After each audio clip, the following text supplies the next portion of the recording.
ইসলামের দুশ্মনী করেছিল, ইসলাম ভালো লাগে না, ইসলাম নাম শুনতে ভালো লাগে না টাকলা মুরাদের।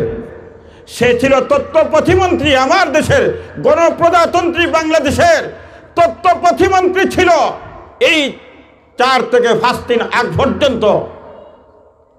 আমার দেশের মানুষের ট্যাক্সের মাধ্যমে তার জীবনের সব ব্যবস্থাপনা। কিন্তু ওই ব্যক্তি 90% মুসলমানের দেশে ইসলাম শুনতে চায় না, ইসলাম নাম শুনতে চায় না, ইসলাম লেখা দেখতে চায় না, ইসলাম সংবিধানে সহ্য করতে পারে নাই। সামান্য হাত বাড়াইছিল, সামান্য হাত বাড়াইছিল।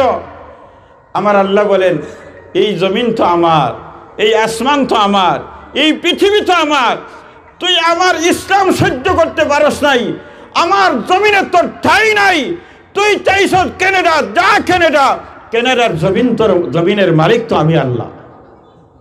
তোর জন্য ক্যানাডার জমিন হালাল নয়। তুই যা আরব আমিরাত, তোর জন্য আরব আমিরাতের জমিন হালাল নয়।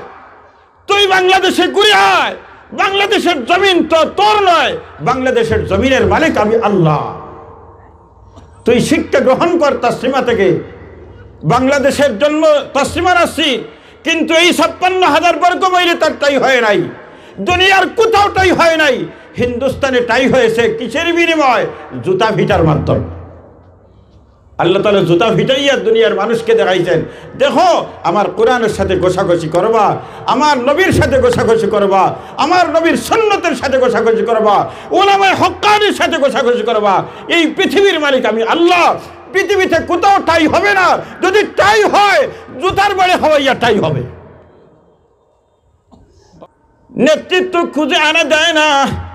যে নেতৃত্ব খুঁজে আনে 5 বছর ক্ষমতায় থাকে, 5 বছর ক্ষমতায় যখন তাকে ফুলের মালা গলায় দেওয়া হয়, আর খুঁজে যখন ক্ষমতা আনে, আনার পরে 5 বছর দেওয়ার পরে জুতার মালা ভরাইয়া দেয়। কথা বলেন ঠিক কিনা? আরে বাস্তব দূরে দেওয়ার দরকার নাই, বর্তমানে বাংলাদেশে চলতেছে। ওই যে টাকলাওয়ালা মুরাদ, আপনারা তারা দেখছেন নি? ওমা আপনারা দেখছেন না নি? টাকলারা দেখছেন না?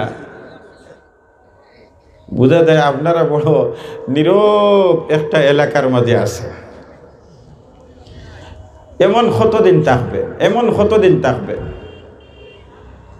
বেশি দূর নয়, এমন দিন আসবে আপনার ঘরের ভিতরে নাস্তিক জন্ম নিবে, আপনি খবর টের পাবেন না। যেভাবে আসেন আপনারা ঘুমের জগতে, আপনার ঘরে নাস্তিক জন্ম নিবে, আপনার ঘরে আল্লাহ আল্লাহ রসুলের দুশ্মন জন্ম নিবে, আপনার ঘরে কোরআনের দুশ্মন জন্ম নিবে, আপনি টের পাবেন না। এই জন্য ঘুমাবার সময় এখন নাই। চোখ কান খুলে আপনার জীবন পরিচালনা করতে হবে।